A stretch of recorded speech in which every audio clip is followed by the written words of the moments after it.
Kitty cat sitting in the parking lot. Sun's beating down and the pussy got hot, hot pussy. Just a friendly little cat. Meow. Hot pussy. The kitty cat climbed up on my front step. The rain was beating down and the pussy got wet, wet pussy. Just a friendly little cat. Meow. Hot, wet pussy. The kitty cat got to my liquor last night and drank all my whiskey and the pussy got tight, tight pussy. Just a friendly little cat. Meow. Ooh, hot, wet pussy.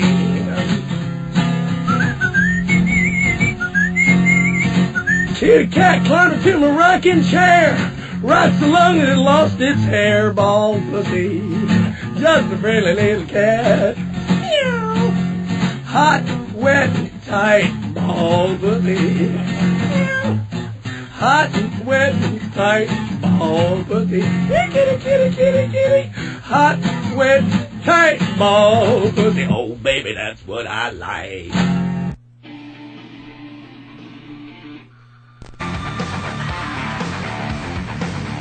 This is a Dirty Overhaul Rock Show. Yes, it is. Welcome back.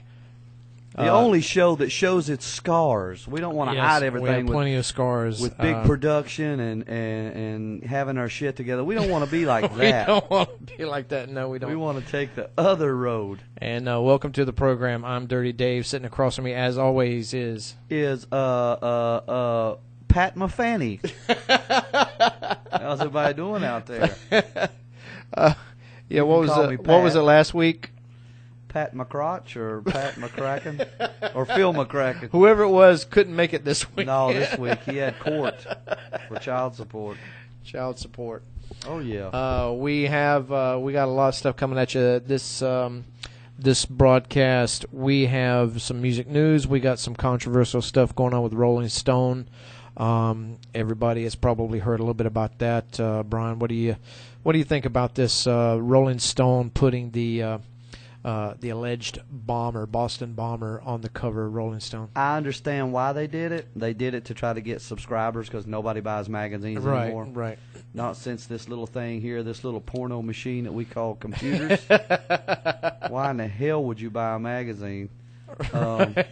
So, I mean, I can't blame them on that, but, you know, I don't think it was the thing to do. No, it definitely wasn't the thing to do. There's a lot of rockers in the in the music world that are just what do you say, ass over tea kettle? Yeah, they're falling ass over tea kettle. Only because it used to be such an honor to get on the cover of the road. Yeah. On the cover of the road. I mean, that used to be the thing, man. And yeah. How are you going to give it to a guy who, him and his brother tried to kill a bunch of people? Yeah, it's, I mean, Nikki Sixx has basically called Rolling Stone out and said that they have that's only because Motley Crue hasn't been in the Rolling Stones since that may be 84. True. Said they've disgraced the families by putting them on there, and he knows a lot about journalism and he understands journalism, but right. He doesn't understand why they've done that. And there's, I mean, the lead singer for Disturbed, Scott Ian, just a lot of Scott Board. Yeah, they're really taking to the social media and just really blasting this thing, and I think they're trying to keep them from publishing it, but they're probably going to go through it anyway. Right. But other things in the music news, earlier this week, July 24th, Puddle of Mud. Oh yeah. Frontman Wes Scantlin was been arrested for vandalism. Speaking of being vandalous, the charge involved a feud with his neighbor and resulted in Scantlin allegedly taking a buzzsaw and a sledgehammer to the property of his neighbor, landing him behind bars. After his arrest, TMZ caught up with the rocker leaving the police station on Wednesday night, and it seems that Scantlin feels his actions were justified. When asked what happened, Scantlin simply responded, "My neighbor vandalized my house, so I had to take action." When asked about why he would use a buzzsaw, Scantlin said, "It's called a sledgehammer dog before getting in a car and leaving, is what he called it. A sledgehammer dog. Now, Scantlin's neighbor is a Russian pop artist, Sasha Gradiva, Okay. the way I understand it. And But he was in trouble about a month ago for choking his ex-wife, yeah, or something like or that. stalking her or something. It's like I think he's went over the edge, man. He's really gone over the edge, and I don't know if it's a publicity thing where they're trying to get a little bit more attention or what. But speaking of trying to get attention, Godsmack is in the news. Godsmack and Pop Evil are gearing up to perform at the Jackson County Fair in Jackson, Michigan on August 5th, but the show did not come without a bit of controversy throughout the community.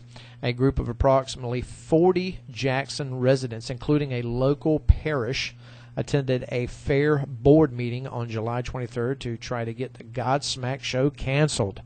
According to pamphlets distributed by St. Mary's Parish, Godsmack's lyrics are evil, strewn with obscenities, and violent. But good news, fair organizers have confirmed that the show will go on as planned. Additionally, ticket sales have been on the rise. Wonder why? You put something like this in the news, it seems like it has the reverse effect. When you try to cancel a show, it's like, oh wait, let's go see that show. So the show is going to go on. I'd love to. One band I've always wanted to see. I haven't got to see them yet. Godsmack. Yeah, I would love to see them live as well.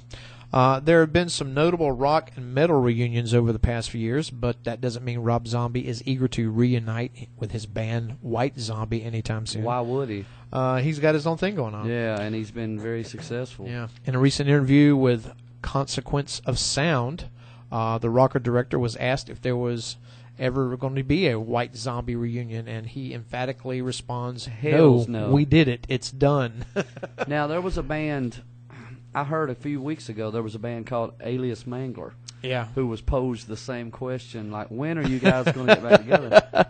And Mr. Jimmy Henson went on record as saying, why should I? I mean, I've got the hottest band in the land. That's right. And the Huge Ass Racket said, well, what about your other band? And speaking of hot bands, man, I just got this track emailed to me, and this is a hot new band right out of the Triad, and I mean, these guys, oh, that's not it. That's not it at all. But, yeah. Quang. Yeah, down, Mr. Tyler. But these guys are tearing it up, man, and I've heard a lot about them, and I'm going to let you guys listen to this, and you tell me what you think. Are these guys the next big thing, or what? Just let this ease into your ear hole a second.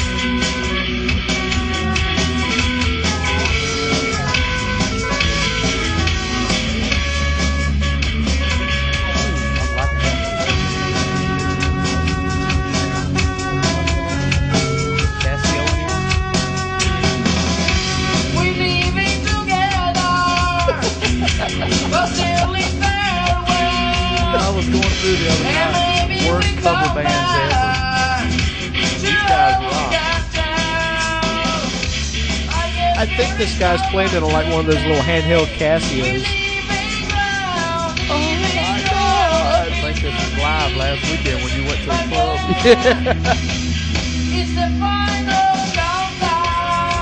But yeah, you guys dig it. Just go look for worst cover ever. Oh my God. Oh, I'm digging it. I wonder if that was Mr. Steve Arnold running sound. I don't know. Steve might be able to help these guys, but I doubt it. That's just an example of some of the hot bands out there making money on the circuit. Hottest bands in the land. So I wonder if they got the door. Oh. I know where they were playing if they did. We know where they're going next. Yeah, no shit. But, yeah, I thought I'd throw that in there. I didn't mean to mess up your news. Go back to it, my friend. Okay. One other thing that's kind of hot in the news. Have you seen the new movie, The Wolverine? I started watching it illegally today. Illegally?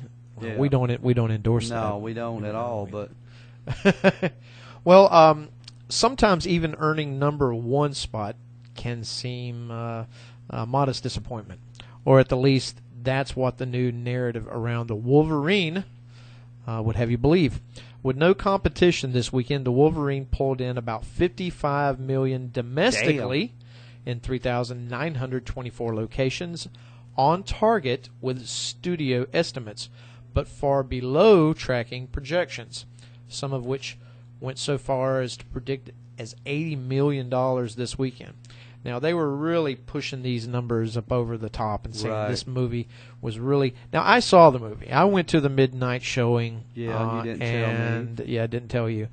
It was decided at the last minute, and I went with my son, Shane. And, you know, I was expecting more. My son said he thought that the first movie, The Origins, was a little cheesy. But you know, I liked the movie about halfway through. I didn't like some of the... I'm not going to give things away, but I didn't like some of the elements that they threw in. And I think the... Now, was it a lot like the comic book or no? No, they always change it, you know, because, you know, some of the nemesis that they bring in, you know, they'll change a name or they change... Deathstrike? Yeah, well, you know, they've done that already. Oh. And, you know, they're not going to go back and rehash it. What happened to him versus Deadpool? Yeah, and, you know, that was another thing I was disappointed with in the Origins with the Deadpool, with his powers and the way he came to be. And, you know, because they're still supposedly doing a Deadpool movie. But you know, we're going to see what happens. Ryan Reynolds. But the Wolverine opened internationally this weekend as well to grosses of $86.1 million. Wow. Playing to 15,152 screens in 101 territories, bringing its worldwide total to about 141.1 million. Fox estimates. Dang. And they say that the audiences were about 58% male and 42% under the age of 25. Wow. Okay. So that's your comic book target right there. But I mean, all the commercials said the Wolverine movie that you've been waiting for, and yeah, and they hyped it up as always. And right. I'm still going to see it, but yeah. But we are going to have to take a break for a little while. Okay. As we do that, there's a little something right here. These guys, brand new band. I think they're called J-Bone. I haven't got to hear a lot. Let's hear these guys while we're going to break.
What's up? This is Red from DOHRS, and whenever I'm sitting around doing nothing, I have nothing better to do than to sit around and listen to the Dirty Overhaul Rock Show.